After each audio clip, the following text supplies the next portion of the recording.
3, 2, 1. Olá, pessoal. Muito bom dia. É um prazer estar com vocês aqui. Não só na presença ilustre dos participantes que hoje teremos no nosso 7º webinar. Exatamente, passou muito rápido.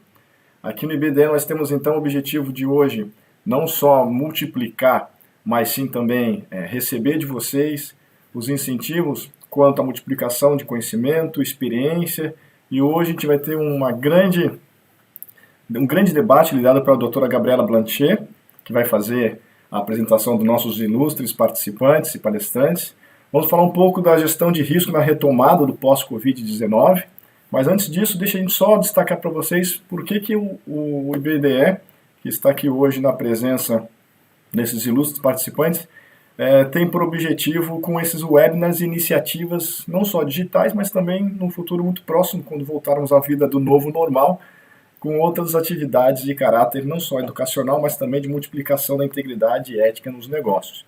Então, o nosso webinar ele sempre traz profissionais de destaque do mercado de GRC, governança corporativa, gestão de riscos e compliance, e leva para a sociedade, sem nenhum objetivo comercial, mas sim de multiplicar o conhecimento, como a gente já destacou, diferentes perspectivas e experiências práticas. Isso é o mais interessante do que o IBDE hoje está promovendo e vai continuar a multiplicar e difundir esses pilares que a gente hoje vai falar então aqui.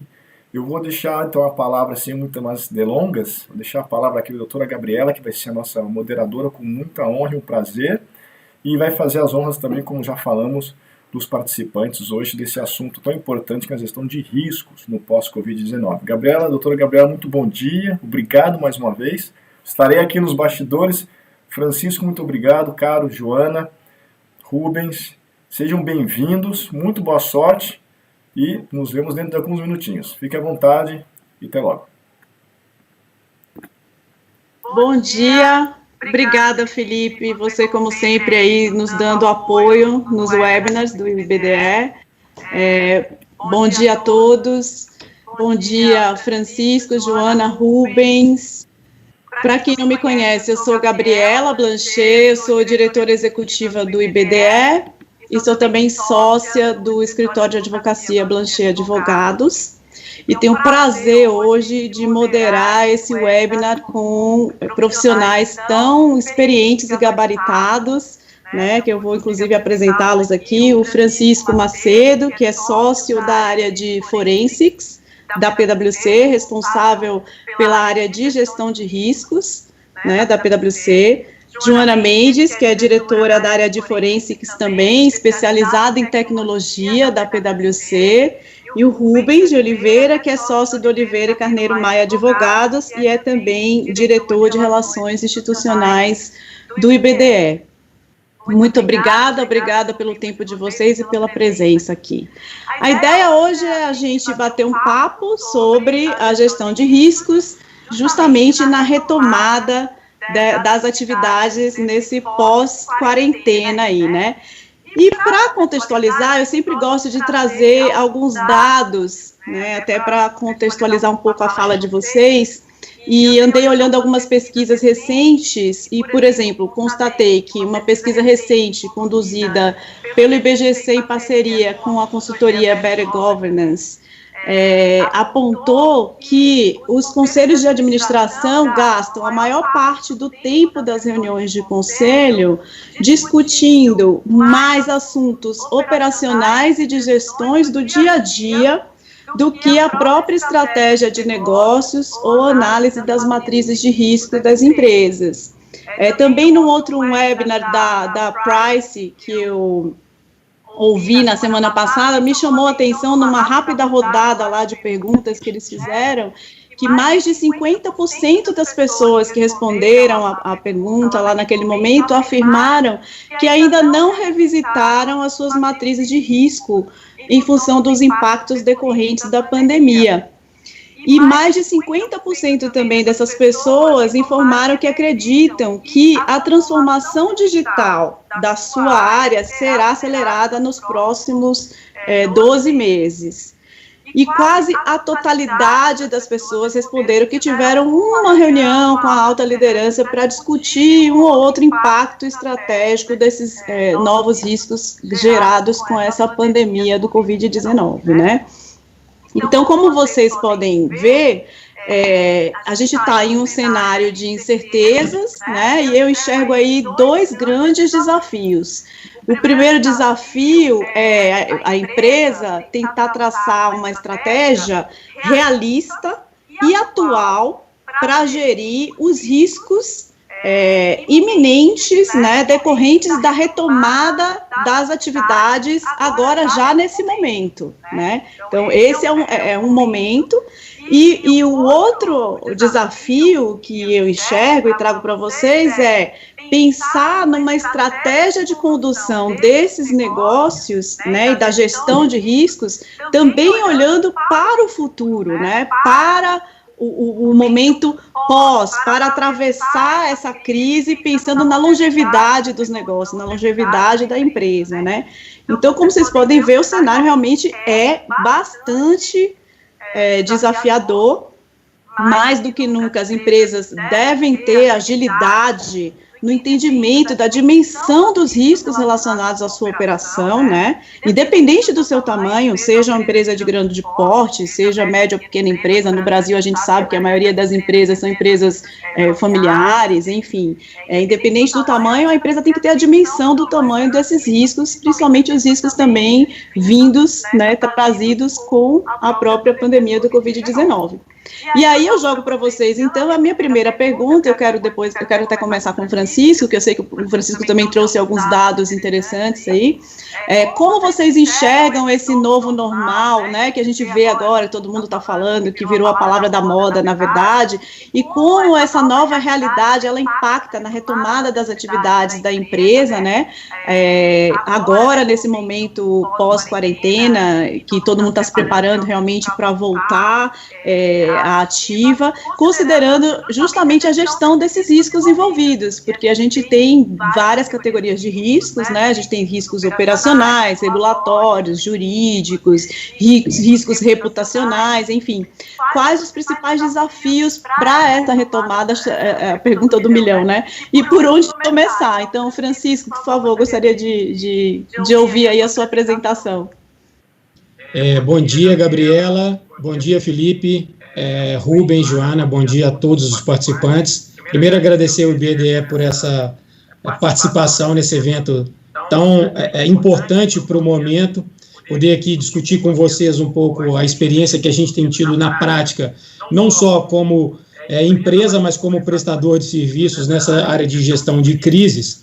E como a Gabriela falou, para que a gente possa, de fato, fomentar um pouco e substanciar nossa discussão, eu trouxe aqui alguns slides e que eu vou dividir com vocês e logo em seguida a gente inicia um debate com base em perguntas e respostas e aí a gente fica à vontade para discutir. Eu vou dar um share da minha tela, se vocês estiverem enxergando agora.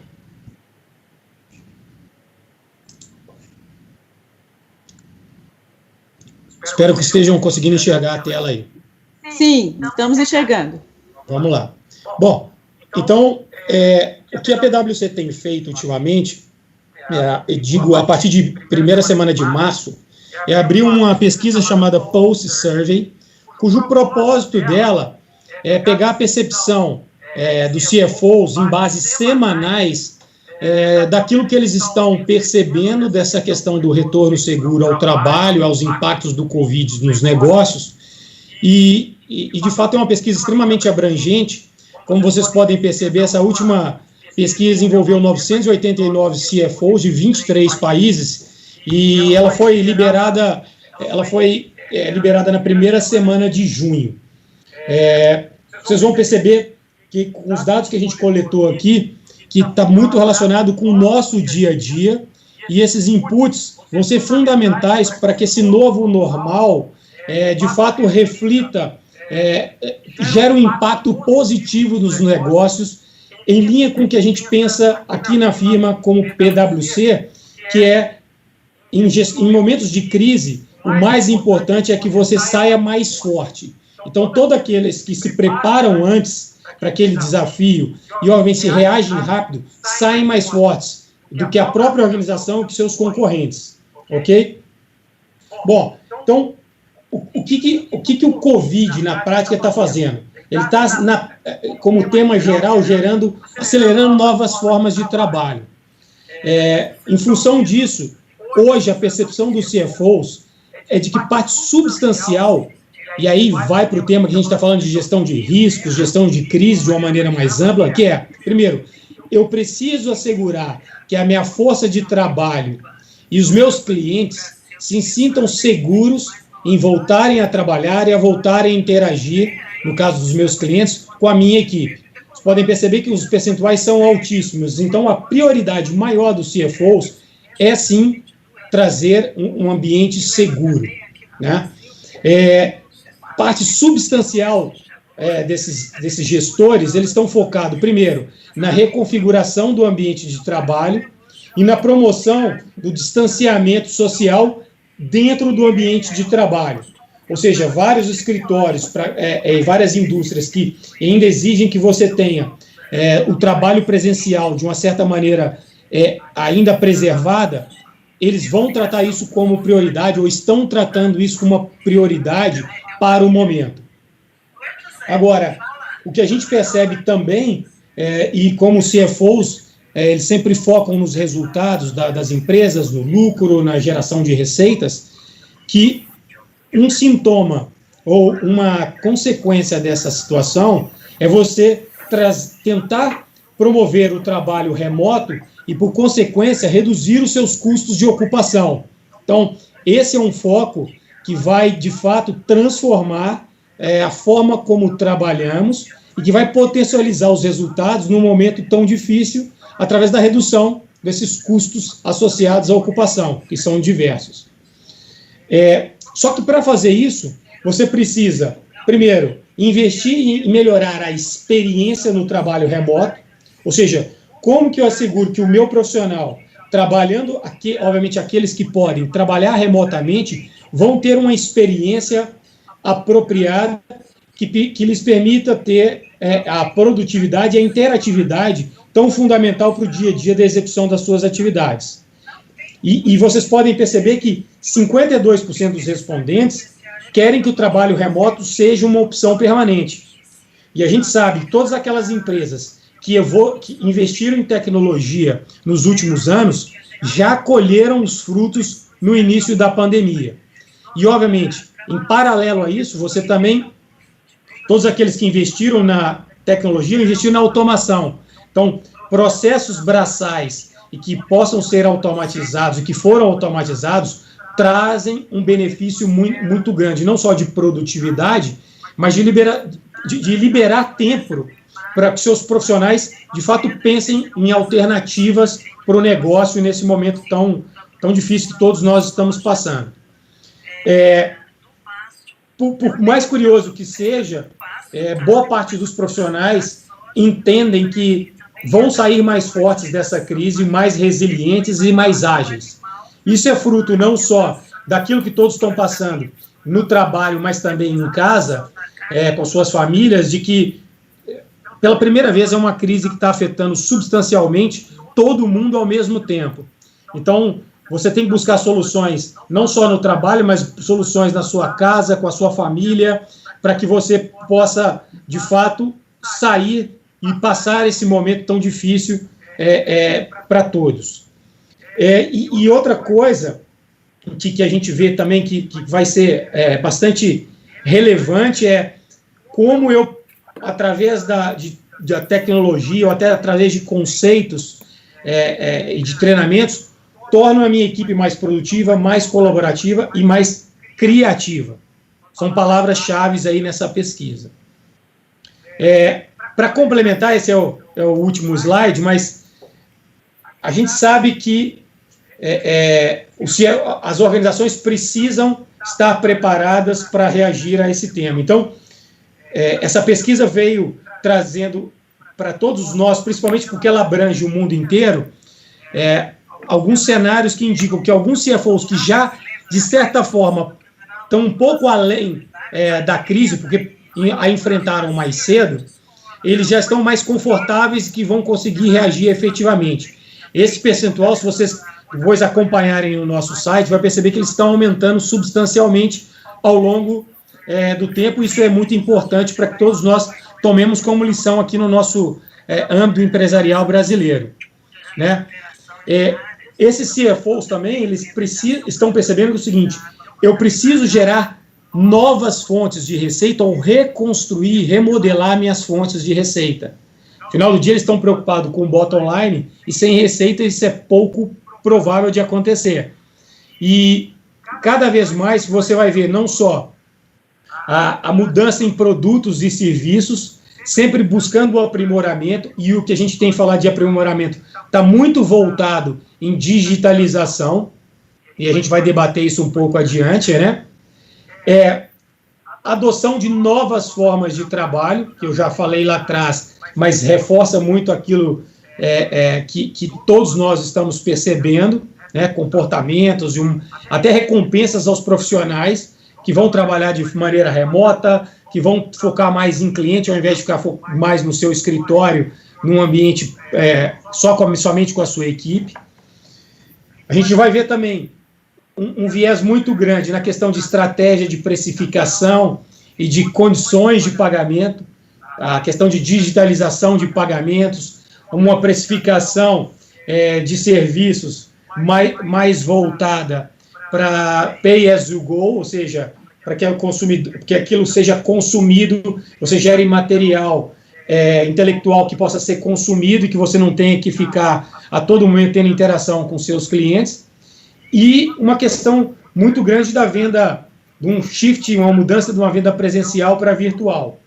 Então, mais uma vez, a gestão de custos na visão do CFO é muito importante. Eles continuam entendendo que precisam postergar ou cancelar investimentos para que ajuste o seu bottom line para os resultados, e mesmo assim incorrendo em custos de adaptação do seu negócio, do seu ambiente de trabalho. Mas claramente a pesquisa também indica que poucos vão parar de investir em pesquisa, em desenvolvimento e digitalização. Por quê? Porque eles vão ser fundamentais para não só adaptar a sua força de trabalho a essa nova forma de trabalhar, mas também para gerar negócios, novos negócios para a sua organização. Esse, Gabriela, era os slides que eu queria apresentar. Eu vou trocar aqui para a gente retomar o nosso debate, e creio que agora eu falo um pouco, estou à disposição de vocês para continuar a nossa conversa. Muito bom, obrigada. É bom a gente, avaliar esses dados, primeiro porque toda crise traz dificuldade, no primeiro momento, as pessoas, principalmente quem está ali na linha de frente da gestão, que são os CFOs, enfim, na linha de frente da operação, passa aquele primeiro momento querendo sobreviver, então preservação de caixa, o corte dos custos, isso passa a se tornar uma preocupação muito grande, e aí gera aquele questionamento, poxa, ir para frente, será que isso vai ser um retrocesso, mas por outro lado, toda a crise, ela traz dificuldade, mas ela também traz as oportunidades, e com certeza traz as mudanças. Então a gente está vendo aí uma aceleração muito grande e muitas tendências vindo, Uma delas, como você falou, a própria virtualização das relações, inclusive das relações de trabalho, e a digitalização também das atividades, a importância do uso dos dados, os dados ganhando cada vez mais visibilidade, holofote, enfim, discussão, porque agora também se fala em privacidade, proteção de dados, temos aí a lei que vai entrar em vigor, não entra, enfim, que é uma outra questão à parte, a gente pode até fazer um webinar sobre isso, e temos também outras tendências, que é o próprio afloramento cada vez mais de valores ligados à ASG, né, que a gente, em português, que é o ambiental, social e as boas práticas de governança corporativa, né, que impactam diretamente na reputação dessas organizações. Então, de fato, a gente vê aí a crise trazendo e acelerando muitas mudanças. Então, além da sobrevivência, a gente, né, tem essas tendências aflorando por aí. Eu gostaria de ouvir um pouco agora da Joana, principalmente no que diz respeito ao impacto da tecnologia no retorno às atividades, na retomada, né, das atividades, porque a tecnologia, eu brinco que ela tem dois lados, né? Ela agrega, traz o risco agregado com si própria, né? Por outro lado, ela pode ser uma bela de uma aliada aí no retorno mesmo das atividades, né? Ela pode ser uma grande aliada na gestão e no mapeamento dos próprios riscos agregados aí com a pandemia. Joana. Obrigada, Gabriela. Primeiro, obrigada por estar aqui com vocês. É um prazer imenso compartilhar esse webinar com você, o Francisco, e o Rubens, e o Felipe. Acho que, como o Francisco mencionou inicialmente, acho que com a crise, o que a gente pode ver é que o novo normal, ele acabou obrigando as empresas a acelerarem a sua transformação digital, ou seja, buscar a tecnologia, ver a tecnologia como um instrumento, um facilitador, não só para o seu próprio desempenho, garantir a continuidade dos negócios, mas também para aumentar o seu alcance e melhorar o resultado das organizações. E é claro que, com tudo isso, o volume de dados que está sendo trafegado pela internet é absurdo. O volume de informações ele passa a ser infinitamente maior, né, do que antes, e continua crescendo. E com isso, a gente traz alguns riscos adicionais em relação sob a ótica de tecnologia. Esses riscos, muitas vezes especialmente relacionados à privacidade dos dados, um pouco do que você mencionou, e à própria segurança da informação, gerando oportunidades para crimes cibernéticos, de forma geral.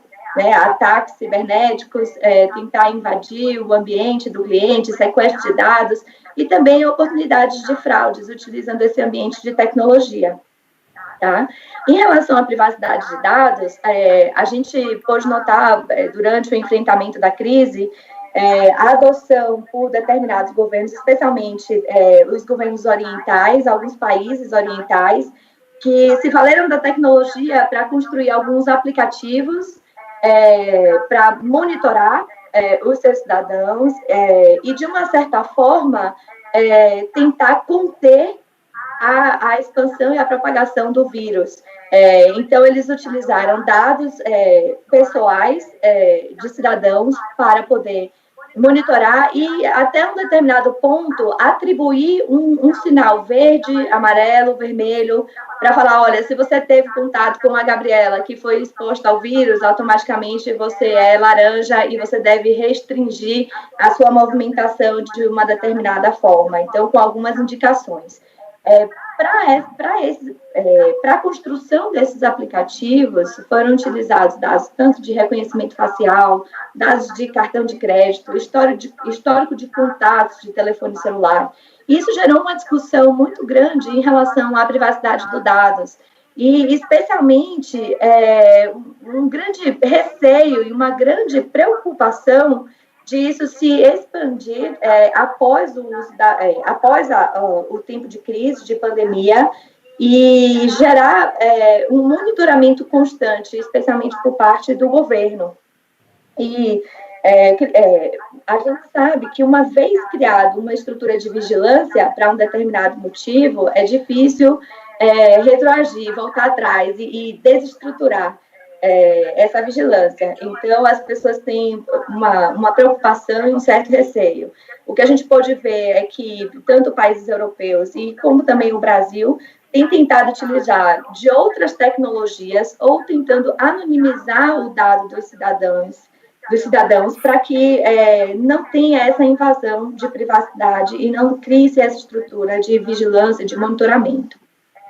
Uma outra tendência que a gente tem visto é de que, acho que faz uma conexão com o que o Francisco mencionou, as empresas que iniciaram a transformação digital há 2, 3 anos atrás, 1 ano atrás, ela conseguiu se beneficiar de uma certa forma durante a crise do Covid, porque ela, de uma certa forma, já estava preparada para um novo modelo de trabalho, que seria esse trabalho remoto. Então, ela tinha uma infraestrutura adequada, ferramentas no ar operando, notebooks, as pessoas estavam habilitadas e treinadas, capacitadas para trabalhar remotamente.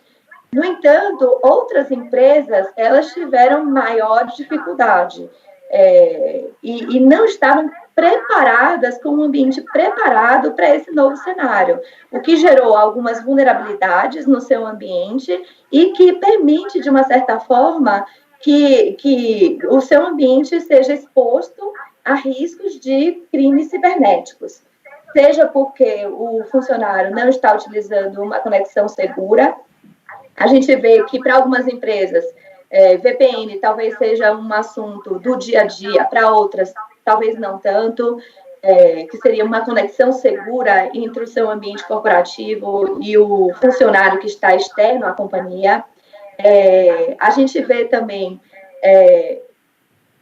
sistemas que têm sistemas antigos, legados, que não estavam preparados para serem acessados remotamente, de casa, a partir dos seus funcionários, sistemas que talvez fossem monousuários e que gera uma necessidade de compartilhamento de senha, gerando vulnerabilidades, oportunidades tanto de fraude por parte dos funcionários, quanto também de ataques cibernéticos, né? E outras tantas vulnerabilidades de segurança da informação. Uma pesquisa que o IBGC fez, que eu acho que vale a pena trazer aqui alguns dados, uma pesquisa recente do IBGC em relação ao impacto do Covid-19 na operação das organizações, indicou que as principais dificuldades detectadas pelas companhias em relação à tecnologia nesse novo momento foi a falta de equipamentos para home office. E interessante porque a gente tem alguns clientes que falaram, olha, a gente não estava preparado para a crise e a gente não tinha laptops, a gente só tinha desktops, porque tem uma parte que é operação, um chão de fábrica, nunca houve a necessidade de trabalhar remotamente e a gente teve que fazer um plano para que a gente pudesse levar os computadores até a casa das pessoas, para que eles pudessem dar continuidade nas suas operações, porque era simplesmente inviável você comprar notebook para 3.000 funcionários, 5.000 funcionários e colocar isso no ar rapidamente. Outra dificuldade que foi relatada foi sistemas falhos, obsoletos e monousuários, que é um pouco do que eu acabei de mencionar, que gera alguns riscos, né, em relação a acesso e segregação de funções. Qualidade da internet, por incrível que pareça, a gente sabe que a gente não tem ainda uma qualidade da internet fantástica como alguns outros países, e existem alguns colaboradores que moram também muito afastados dos seus trabalhos e também tiveram dificuldade e qualidade de internet para se comunicar nesse novo formato de trabalho. E acho que o último ponto que eles mencionaram em relação à tecnologia foi a comunicação.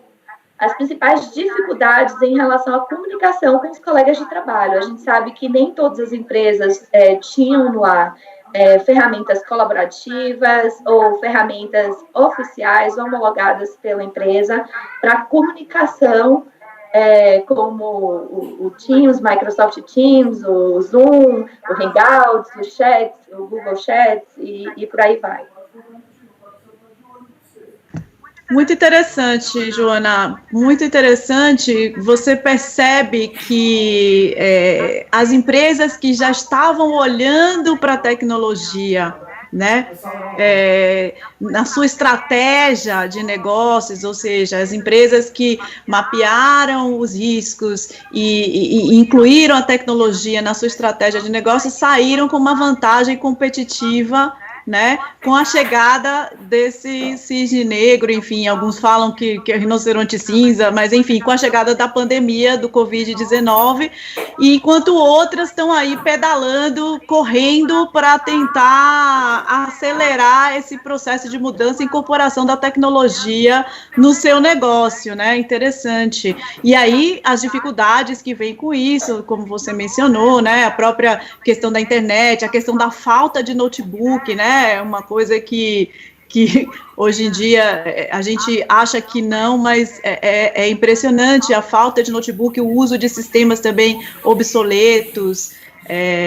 e aí eu jogo a bola para o Rubens, que ele está aí quietinho, mas agora eu vou botar ele para falar, porque envolve um pouco também os riscos jurídicos, porque com a pandemia, né, a gente percebe aí uma mudança, como o Francisco e a Joana já colocaram, no ambiente de trabalho, uma aceleração tecnológica, por questão até de necessidade, por conta dessa virtualização das relações, enfim, e a empresa precisa continuar rodando, e aí a gente entra na questão jurídica, os próprios riscos jurídicos nas suas diversas áreas, que aparecem com toda essa crise sanitária que a gente está enfrentando. Então, a gente tem, por exemplo, diversas normas da Anvisa, que é a nossa agência de vigilância sanitária, expedidas aí a todo momento, né, dando instruções de como essa retomada de trabalho precisa ser, e aí você,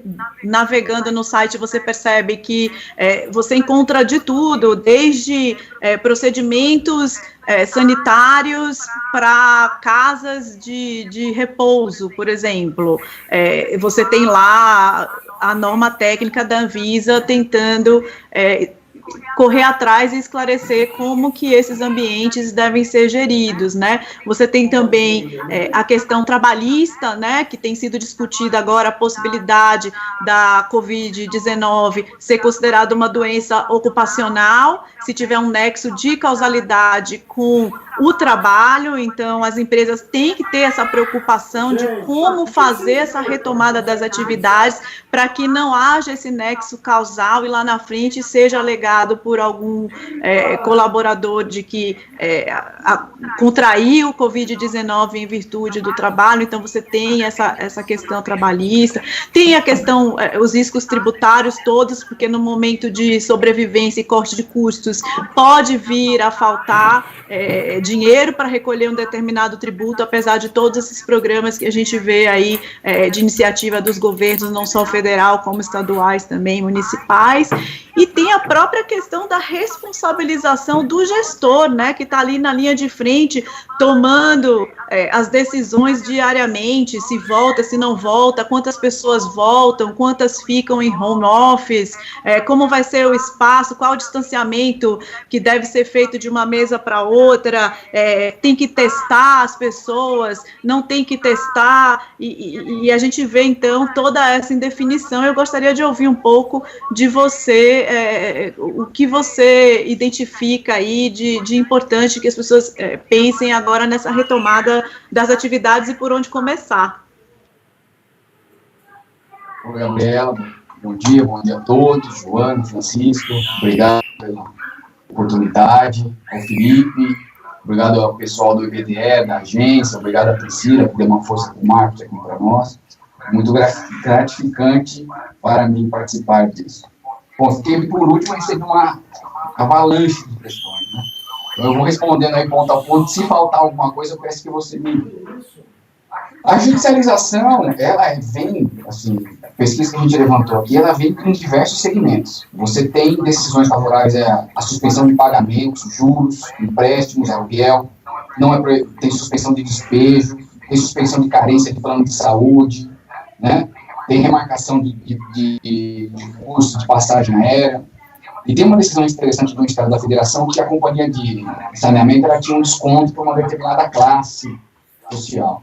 Ela conseguiu reverter esse desconto porque ela demonstrou que ela precisava de mais recursos para fazer uma medida de combate à propagação do Covid, inclusive dentro da própria empresa estatal, mediante, enfim, higienização e etc. Então é tudo muito novo nessa questão, né? E tem até a proibição daquele que não detém a guarda do filho de visitá-lo. Mas o que a gente olha nisso? Que sempre tem sempre é suscitado alguma questão de perigo de contágio, seja pela zona que a pessoa está, entrei na zona vermelha, então não pode, ou seja por um histórico mesmo de contágio entre as pessoas, né? Então isso é uma coisa que é muito nova, a abordagem é bem preocupante. No tocante ao regulamento da Anvisa, aquele que for buscar no site, nos regulamentos, provavelmente pode não encontrar a sua área de atuação, né? Se você entrar lá na página da Anvisa, no portal do coronavírus, vai ter cosméticos, alimentos, medicamentos, laboratórios, enfim, pode ter um determinado segmento. E o que eu aconselho nesse caso?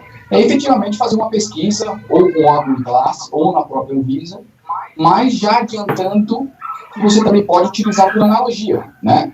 Você vê aí uma disposição da Anvisa no sentido de por exemplo, portos e aeroportos, existe uma exigência de uma higienização muito complexa, né? De separar pessoas, de entrada por um determinado lado que tem mais condições de higienizar, saída só por um outro para não haver circulação. Então, eu acho que isso é bastante importante também. E tem as medidas do governo, né, que ajudam aí, tem portaria interministerial, tem portaria do Ministério da Saúde, e tem um programa, o Brasil Conta Contigo, do Ministério da Saúde, que ela já determinou um cadastro dos profissionais da saúde, né? Isso eu achei interessante, porque você consegue de uma maneira muito mais objetiva, que vai de serviço social até técnicos em radiologia, nutrição, medicina veterinária, que são obrigatórios a fazer o cadastro e os conselhos realizarem essa fiscalização, né? Então, eu acho que isso foi uma medida bem objetiva. No tocante à responsabilização do gestor, isso é uma coisa bem complexa, né? Porque aí ele enquadraria no crime de omissão, né? Em apertada síntese, o crime de omissão ele vai se constatar na medida em que o gestor não faz aquilo que se esperava dele. Vamos supor uma empresa aí de 2, 3 mil funcionários. O que se espera que um gestor faça? Ele faça medida de higienização, ele tire grupo de risco. Eu acho que ele pode partir, primeiro, da efetiva necessidade de retornar, né? Eu acho que você deve retornar em caso efetivo. A gente sabe que tem empresas e segmentos que não pararam e aqueles que pararam estão loucos para retornar, né? Primeiro, rever esse retorno. Segundo, escolher a melhor forma de fazer. E terceiro, partir para aquele gráfico. Assim, eu não sei em outros lugares, mas aqui no governo do estado, ele atualiza constantemente um gráfico. Por exemplo, a zona norte está laranja e a zona sul está vermelha. Eu acredito que se a empresa estiver localizada na zona sul, ele tem que rever a volta, porque o índice de contágio na região já é muito alto, né? Também temos a questão do grupo de risco, que eu acho que isso é premente, ele tem que afastar, sob pena dele responder, né, criminalmente, pelas condutas aí do artigo, aí tem 268, 267, 131, enfim. E uma questão que ainda ela é bastante controversa é a obrigação de testes, né, até porque não há uma disponibilidade de testes no mercado para atender a tudo. Então, diante disso, eu acho que o gestor tem que se ater às normas, cumprir rigorosamente, retardar o quanto possível a volta e, voltando, cumprir as regras básicas de higiene e distanciamento dentro da empresa. Aí, tem a questão do tributo, né? Então, isso é uma questão complexa, né? Porque a gente tinha um entendimento, e aí agora o STJ e o STF recentemente mudaram um pouco esse entendimento, e para a questão do devedor, aí, em síntese, o devedor, quanto mais responde, independente da conduta que ele fez. Primeiro, assim, eu acho que o STF, nesse cenário, não acertou, né? É óbvio que aquele que não recolhe tributo age com dolo, né? A partir do momento que você não recolheu, você sabia que você recolheu, você tem um dólar, mas para você incidir no dólar, você precisa de um dólar específico, o dólar apropriação. Aí é que vem toda a celema. Poxa, ele não recolheu por quê? Diante de uma pandemia, ele privilegiou higiene, ele precisou comprar EPI, ele precisou instalar divisórias, ele precisou mudar todo o back-office que ele tinha, ou ele não recolheu por um simples querer, né? Ou foi um estado de necessidade, que ele deixou de recolher alguns tributos. Enfim, eu acho que isso é complexo, isso ainda vai demandar muito questionamento, mas aconselho aqueles que podem, na medida, aderir aos programas aí de incentivo do governo, suspensão de pagamento, de tributo, desconto e prorrogação. Acho que eu falei tudo, se eu não falei, você me relembra, doutora Gabriela. É isso aí. Então você vê que os desafios são grandes, né? E as empresas têm que olhar para todos os lados, não pode deixar de considerar nada, né? Tem que olhar para todos os riscos possíveis de serem mapeados, enfim. E aí eu jogo a bola para o Francisco, porque eu gostaria de saber quais as dicas, então, né, ele, com toda a vivência dele de sócio PwC, eu gostaria de saber quais as dicas para que as empresas passem por essa crise, como fazer essa retomada. Então, deve haver, se não criaram, já deveriam ter criado, enfim, comitê de crise, de gestão de crise, revisitação das matrizes de risco, mudança e adaptação das suas estratégias de negócios, a comunicação, que eu acho que é muito importante, né? Eu acho que a comunicação é primordial nesse momento que as empresas estão enfrentando, enfim, a própria ajuda da tecnologia. Quais são as principais ações e dicas que você dá para a gente, Francisco, para essa retomada das atividades?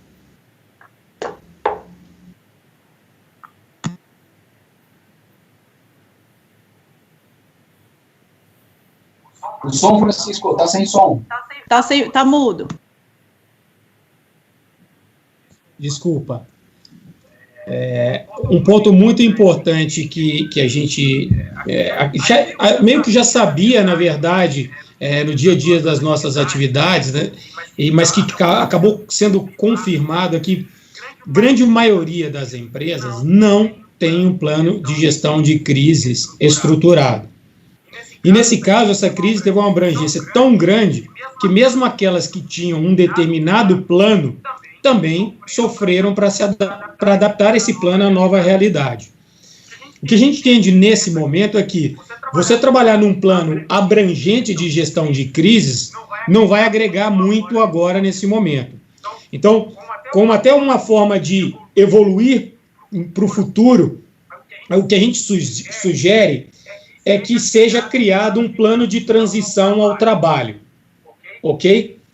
Esse plano, ele parte de uma premissa que você, primeiro, mobiliza uma equipe de pessoas, cada uma nas suas competências dentro dessa organização, que possam pensar em como fazer essa transição ao trabalho da maneira mais segura, reforçando um pouco daquilo que eu comentei das pesquisas, o que a gente ouviu aí, não só segura sob o ponto de vista de saúde, mas segura sob o ponto de vista de tecnologia da informação, que é imprescindível para os negócios hoje, e que permita, de certa forma, a criação de um escritório de transição.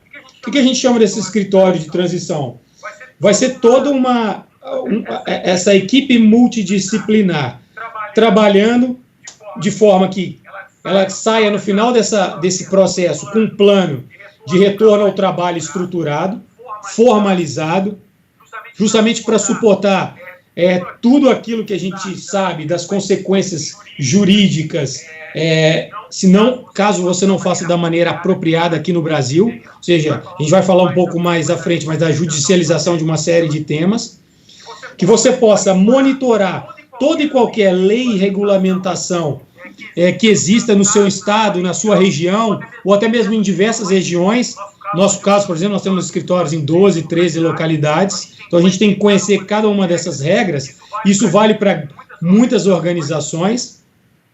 Você cuidar da execução e do gerenciamento dessa estratégia do plano de retorno ao trabalho, e que você seja capaz de monitorar e medir o progresso desse retorno ao trabalho. E aí a gente vai falar também ao longo do debate de como eu monitoro isso através do uso de tecnologias para que eu tenha um feedback oportuno e preciso a cada momento e eu tome decisões. Então, eu mobilizo essa equipe de notáveis, por assim dizer, eu crio um escritório de transição ao trabalho, e aí esse plano de transição, no nosso ponto de vista, ele deveria considerar 4 principais pilares.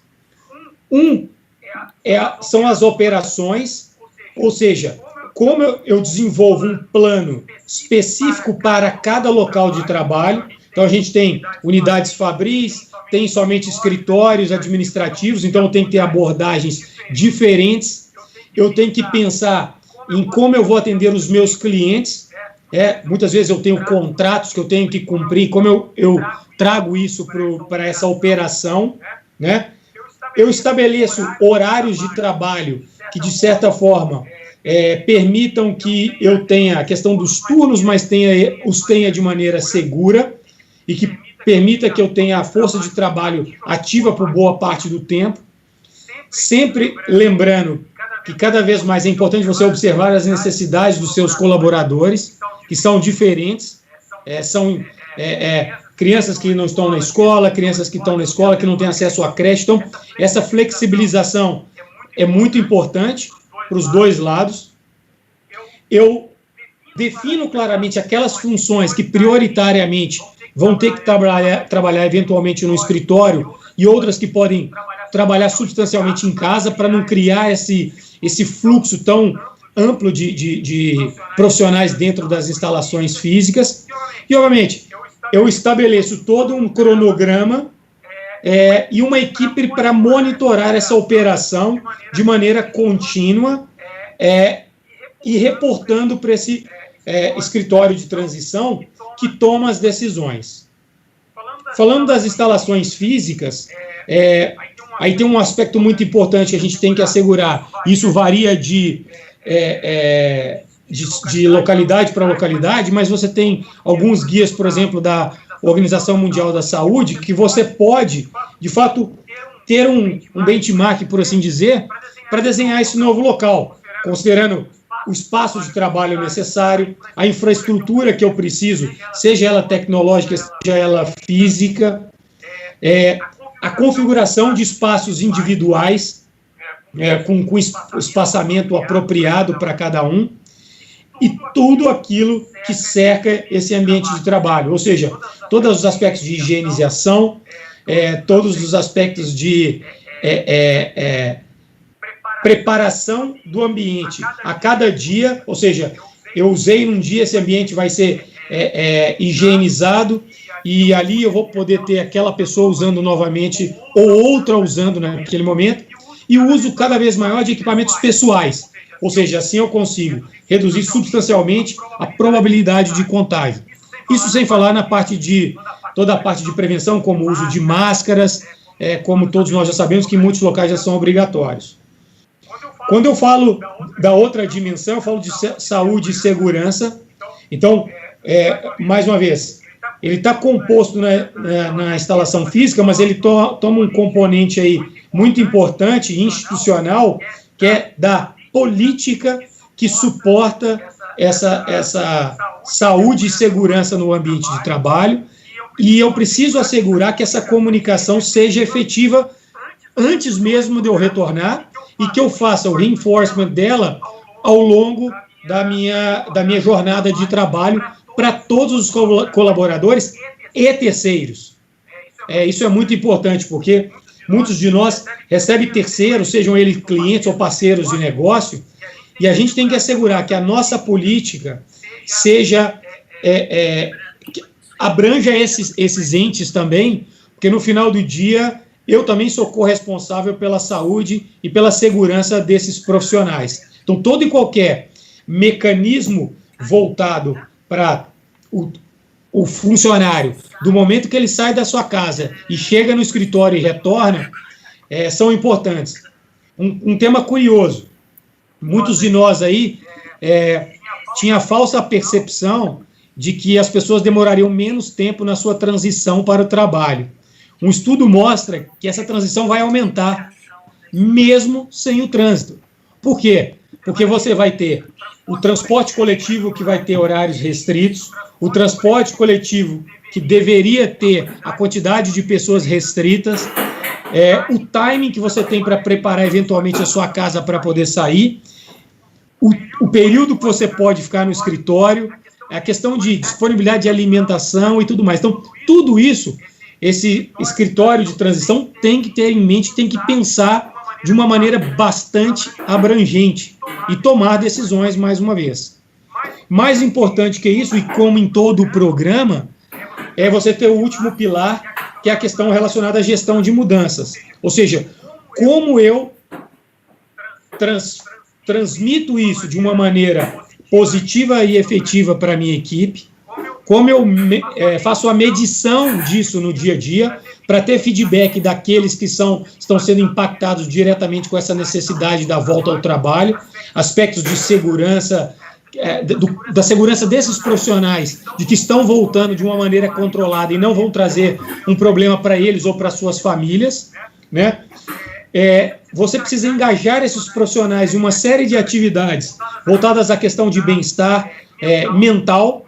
Isso é algo que já foi diagnosticado logo no início, de todos aqueles como nós que estamos em casa, de que a saúde mental é preponderante para que você consiga produzir e consiga render aquilo que é esperado dentro das possibilidades, obviamente. Então, essa questão de saúde mental, ela não só melhora a produtividade, mas traz um maior engajamento, né, para a sua equipe. E, por fim, você tem que usar, direcionar todo o foco da sua cultura na preparação dos seus executivos para que ele consiga liderar as suas equipes da maneira com a maior empatia possível com seus profissionais, para que ele possa também receber os feedbacks oportunos pessoalmente, não só através dessas pesquisas que eu comentei anteriormente, e que retroalimente as ações do escritório de transição. Então, essa é um pouco da visão que nós temos como metodologia e que eu gostaria de passar para vocês. Muito interessante, Francisco, obrigada. E aí, aproveitando o ensejo, né, a gente viu que todos os cuidados que as empresas devem ter e algumas dicas aí, como, né, a montagem desse comitê, enfim. Eu aproveito e jogo para a Joana a pergunta de como a tecnologia ajuda nesse processo, né? Eu tenho visto aí, por exemplo, aplicativos colaborativos, que as pessoas, elas mesmas jogam lá as informações, enfim, de saúde, etc. E aí eu emendo também numa outra pergunta de um espectador nosso, aí, da nossa audiência, que também tem a ver com a tecnologia, que é o João Francisco Mendes. Ele fala que ficou claro que o foco das corporações será na inovação, novos produtos e serviços. Como, na sua visão, as empresas vão agir? Inovar internamente ou dar ênfase em Open Innovation? Então, a Joana pode começar falando, depois o Francisco pode complementar, vocês que são da área de tecnologia. Obrigada. Sem dúvida, acho que inovação é uma palavra-chave para esse momento de enfrentamento da crise e para o pós-pandemia. E o que a gente observa é que a tecnologia, ela realmente está como centro, utilizada como parte da estratégia. É claro que sozinha ela não vai conseguir resolver todos os problemas, mas ela consegue viabilizar. Um pouco fazendo conexão de como ela pode ajudar, até com o que o Francisco acabou de mencionar, acho que a gente deve utilizar a tecnologia, além de garantir a continuidade dos negócios, como a gente tem falado de home office, etc., mas também para trazer informações que sejam relevantes relevantes em relação aos funcionários, para o nosso dia a dia e especialmente para a gestão de crises. Então, para o comitê de crises, que vai estar diariamente tomando decisões, como o Francisco mencionou. Então, a cada novo dia são novas informações, novas avaliações e novas decisões a serem tomadas. A PwC, ela, por exemplo, ela desenvolveu um aplicativo que inclusive está disponível também para os clientes, e o Chico pode complementar depois, que é algo que a gente provavelmente vai utilizar na retomada da própria empresa, para a nossa retomada, que é para monitorar e rastrear os funcionários e ter informações sobre o estado de saúde. Então, todo dia o funcionário vai dar informações, se está sentindo sintomas, se não está sentindo sintomas, e permitir também que a companhia ela tenha acesso a essas informações e conseguir, em tempo real, reagir e tomar ações que sejam relevantes para o negócio, evitando um problema maior e o contágio de uma série de funcionários. Acho que o Chico pode complementar também sobre o aplicativo e responder a sua pergunta. Eu acho que um tema importante sobre a inovação, de maneira mais ampla, o que a gente tem percebido é que, primeiro, eu vou falar um pouco da nossa experiência própria. A gente percebeu que a questão da inovação dentro da organização e, obviamente, com a colaboração de parceiros é fundamental para a mudança do seu nível de negócios como organização. Então, o que a gente procurou fazer e começou a fazer há cerca de um ou 2 anos, eu diria assim, dedicando um grupo substancial de profissionais integralmente dedicados à inovação e tecnologia internamente, foi capacitar esses profissionais através de treinamentos presenciais, treinamentos remotos e trabalhos em campo voltados para estimular a inovação nesses profissionais. Em paralelo a isso, a gente criou todo um arcabouço para todos os demais funcionários da PwC estarem inseridos no tema de tecnologia e inovação. Então, foi criado um ecossistema interno composto por profissionais que foram full-time dedicados e outros que vão ser capacitados através de diversas ferramentas. Uma delas, por exemplo, e que está disponível em ambiente aberto para todos que queiram usar, é chamada de Digital Fitness. Essa ferramenta ela é um app que está disponível no celular, nas lojas, nas App Stores da Google e da Apple, que ela tem um conteúdo super diverso e amplo, voltado para a inovação e tecnologia, que você consegue traçar um plano de desenvolvimento e ele vai medindo, te dando um score à medida que você vai evoluindo. Então, essa é uma ferramenta que é de simples, fácil acesso, conteúdo amplo, colaborativo, não é só um conteúdo PwC, diversas fontes de dados, e que nos permite, de fato, alcançar um nível mais elevado eu diria, de inovação dentro da organização. Em paralelo a isso, a gente tem toda a adoção de uma série de ferramentas de tecnologia para o uso próprio, que a gente começou a fazer há 3, 4 anos, e que fomentou não só essa colaboração remota no dia a dia nosso, como a gente está presenciando hoje, as nossas operações, a continuidade dos trabalhos não foram impactadas nesse momento, ou seja, a gente continua colaborando e trabalhando.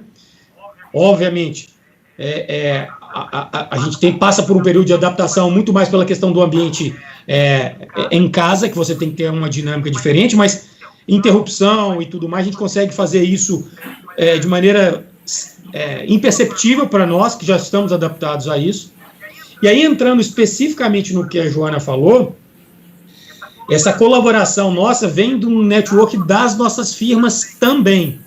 Então, o que a gente está usando hoje no Brasil para nosso uso interno e para o nosso uso com clientes são aplicações que foram desenvolvidas por outros países que estão no estágio mais avançado de retorno ao trabalho e que nos permitem monitorar e gerar insights para nosso grupo de transição ao trabalho. Ou seja, é um app que monitora todo o ciclo de vida da volta ao trabalho de um determinado profissional e as suas relações com outros profissionais. Então, ele cria uma espécie de um passaporte digital que, à medida que eu interajo com determinados profissionais, ele pode alterar ou não o status do risco que eu estou naquele momento. Então, ele não só traz uma série de insights, mas está muito inserido no contexto de gestão de riscos, gestão de crise, que é o que a gente está falando aqui. Era um pouco, um pouco da, eu diria, trazer, automatizar algo que invariavelmente você não conseguiria fazer se tivesse que cada profissional falar onde esteve, o que fez, com quem se encontrou. E, na verdade, esse geoposicionamento e essas interações, ele vai gerando dados de maneira real e dados precisos, ou mais precisos possível. Para isso, obviamente, tem todo aquilo que eu mencionei anteriormente, de mostrar a importância disso para os seus profissionais, da sua utilização, porque ele tem que, obviamente, dar alguns inputs ao longo desse processo. Interessante, né? O uso da tecnologia aí ajudando a mapear e a empresa atravessar esse momento. Bom, gente, a gente está aqui, já temos 1 hora de webinar, a gente está caminhando aqui para o final, então eu gostaria de começar, eu quero pedir umas considerações finais, umas dicas finais, que vocês façam meio que um apanhado aí de tudo isso que a gente falou e tudo que as empresas devem prestar atenção agora para a retomada das atividades. E eu vou começar então com o Rubens. Rubens, quais as dicas finais que você deixa aí para as pessoas que estão nos assistindo? Obrigado. Só um parênteses antes, a questão da doença ocupacional do Covid, o STF, recentemente... Rubens, consegue ligar a câmera? Desculpa te interromper. Ligou? Não.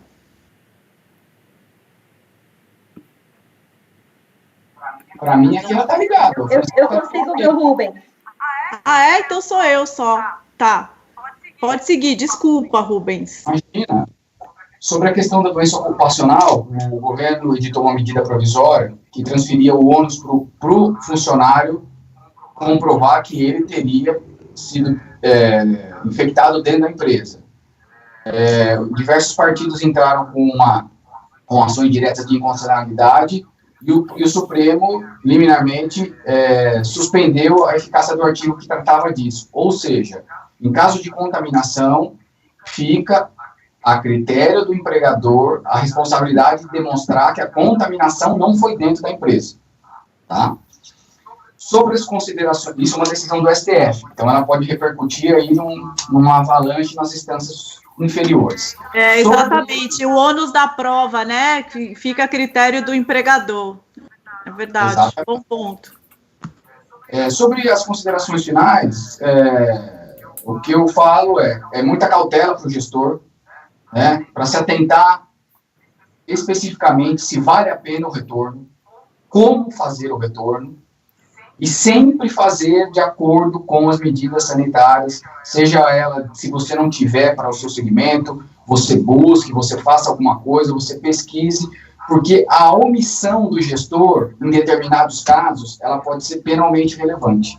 Ou seja, se ele é omisso no tocante a uma medida sanitária, por exemplo, que tenha uma regulamentação clara e específica, ele pode vir a ser questionado criminalmente, porque a omissão dele vem a ser penalmente relevante na medida em que há uma contaminação. No Brasil, em termos de segmentos de mercado, a gente tem bastante notícia sobre frigorífico. Há em torno de 10 frigoríficos que tiveram um índice alto de contaminação.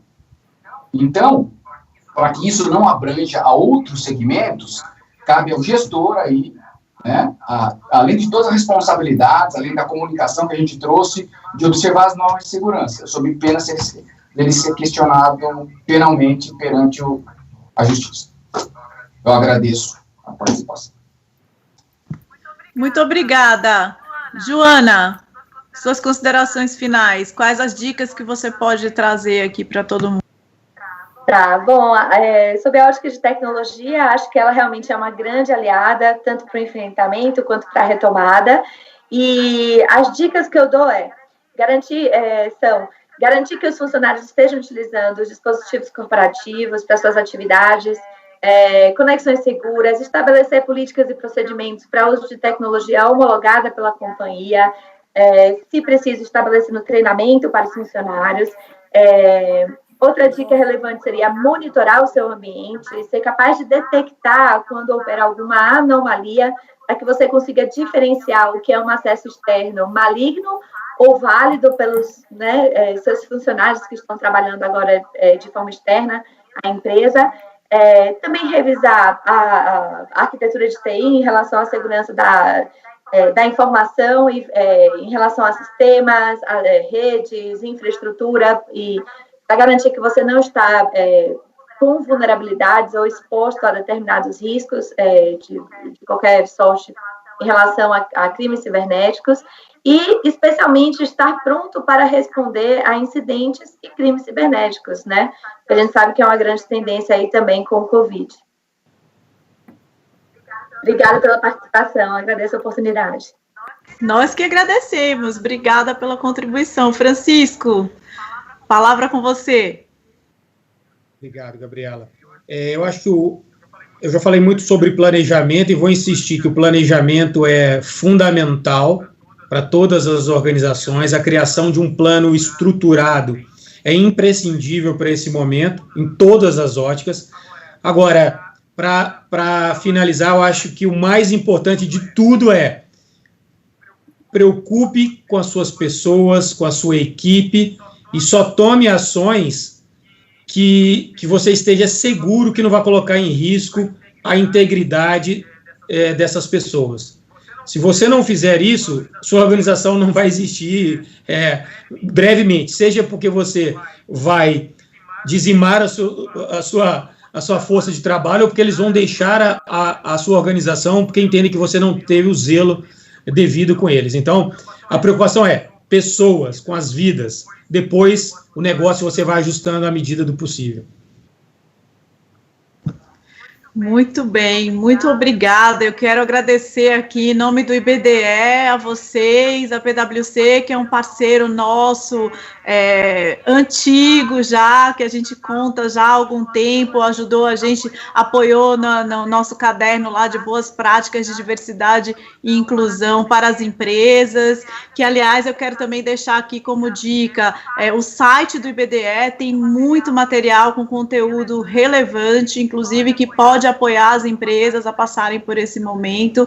Então, fica aqui o nosso muito obrigada, Francisco, Joana, muito obrigada, Rubens, muito obrigada pelas suas contribuições. E aí eu deixo a palavra agora para o Felipe, para ele fazer as considerações finais e a gente encerrar aqui o nosso webinar. Muito obrigada a todos. Legal. Pessoal, mais uma vez, vocês me ouvem bem? Então tá bom. Olha, eu digo para vocês sempre que não existe, acho que outra forma ficou muito clara com a pandemia, que o conceito de economia circular, ele transcende, literalmente, as barreiras físicas que nós até o normal anterior vivíamos, né?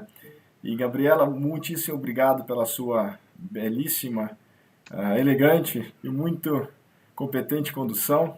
Rubens, doutor, meu caro, sempre um prazer te ouvir, e é incrível como é que você consegue permear desde a camada mais técnica e naturalmente levar isso para uma linguagem mais prática, porque o cenário do arcabouço jurídico do Brasil não é fácil. Então, muito obrigado. Francisco, espetacular, não só a sua apresentação, mas as reflexões. Você tocou num ponto aí agora no final, mas ao longo de todo o webinar nosso, a questão do ativo humano, né? E mais do que nunca, na transformação digital, as pessoas são as que vão ser os catalisadores das transformações. A tecnologia, a Juna bem destacou que ele é um meio, né? Ela é um meio, para que isso se converta em resultado, se converta em valor, não só monetário e tangível, mas intangível também. Joana, espetacular. Muito bom estar entre vocês, mesmo que virtualmente. Agradecemos mais uma vez o nome da diretoria de comunicação do IBDE, mas aqui todos representando naturalmente um único desejo de que o país melhore, que o país seja progressista, sem bandeiras partidárias, mas sim com um olhar para a sociedade. E aí fechamos um pouco no que é no conceito de ESG, não mais só ESG, entrou o aspecto econômico, né? Atlântico Norte já fala há algum tempo do ESG, Economics, Environment, Social and Governance. E todos vocês que nos assistem, fomos privilegiados nessa uma hora e pouquinho com esses brilhantes profissionais. A Gabi já destacou, quem não é associado, fiquem à vontade em nos visitarem, conhecer, sem nenhum compromisso, mas também, caso queiram contribuir, se associando e contribuindo com seu capital intelectual, experiência, e trazendo essa sinergia que a gente fez hoje muito bem na presença da doutora Gabriela e os outros brilhantes palestrantes. E, por favor, peço que vocês fiquem aqui, nós vamos fechar a transmissão. Todos que participaram, muito obrigado pelo tempo de vocês e nos vemos até a próxima, no próximo webinar do IBDE. Um forte abraço e um ótimo dia para vocês.